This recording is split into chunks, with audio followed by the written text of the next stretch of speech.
No problem so far.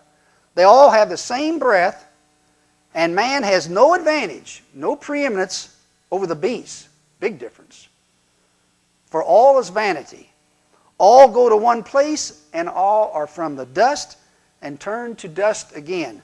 Who knows whether the spirit of man goes upward, and the spirit of the beast goes down to the earth? Notice that statement earlier, man has no advantage or preeminence over the beasts. That means if people are going to heaven, like Christians believe, all the beasts are going with them. Everything, the dog, the cat, the insects, you name it. And Ecclesiastes 9:5 later states, it's one reason a lot of Christians don't like this book, the Ecclesiastes, and you can understand why. For the living know that they shall die, but the dead know not anything. Neither have they any more a reward. How can you have a reward if there's a heaven? And if you don't have a heaven, there's no reward. It says, neither have they any more reward. There goes heaven out the window. And Job 7:9 says, as the cloud is consumed and it vanishes away, so that he who goes down in the grave shall come up no more. A resurrection means you're coming up some more, my friends. And we go to the, some of these are almost comical. We come to the last problem of the resurrection. Others outdid Jesus. Who? Well, look at Adam. Adam came into the world as a full-grown adult. Jesus never topped that. 2 Kings 2:11, Elisha never died. He just went straight to heaven in a chariot. Genesis 18:11 says that Isaac was born to a woman who had passed through menopause, and that surpasses the virgin birth. Because, let's be frank, a lot of people have virgin births today. With these labs and so forth, that's quite common. But the last one is really the humdinger. Hebrews 7:3, 1-3, Melchizedek, Christians, I don't even think where this is in there, he had no father, no mother, no beginning, no end, and no genealogy. Jesus never came close to that. Because he not only had a beginning and end, he had a genealogy and so forth. Some of the teachings in the Bible are atrocious.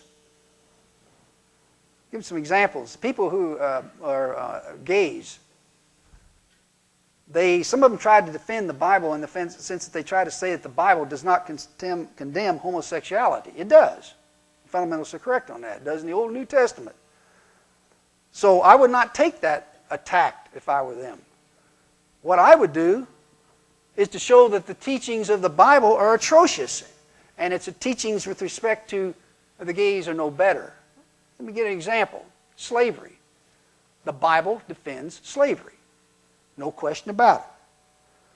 Colossians 3:22. Servants, obey in all things your masters according to the flesh. And whatsoever you do, do it heartily as if you were serving the Lord. 1 Timothy 6:1. Let all who are under the yoke of slavery regard their masters as worthy of all honor, so that the name of God and his doctrine be not blasphemed. Ephesians 6:5. Servants, be obedient to them who are your masters according to the flesh, with fear and trembling, as unto the Lord. Notice how they're constantly drawing the parallel between serving your masters the same as serving God. The leader of the South during the Civil War was named Jefferson Davis. Let me read what he said about the Bible and slavery. He said this, and he's totally correct. Let the gentleman go to Revelation to learn the decree of God. Let him go to the Bible. I said that slavery was sanctioned in the Bible, authorized, regulated, and recognized from Genesis to Revelation. Slavery existed in the earliest ages among the chosen people of God, and in Revelation we are told that it shall exist till the end of time shall come. Of course, Revelation is referring to the Bible. You will find it in the Old and New Testaments, in the prophecies, in the Psalms, in the epistles of Paul. You will find it recognized, sanctioned everywhere. Unquote, Jefferson Davis And I could give the page citation for that. So when they say the Bible, when the people who quote the Bible say it's condemning homosexuality, it's right, and it's also supporting slavery. You're going to go along with that too? Well, what about its attitude toward women? Status assigned to women in the Bible is somewhere between that of domestic household servant and out-and-out slave.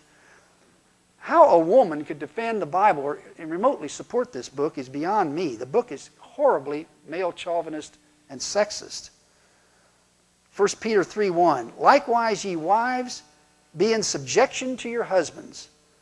Genesis 3:16, unto the woman he said, and thy desire shall be to thy husband, and he shall rule. I have that in big letters. He shall rule over thee.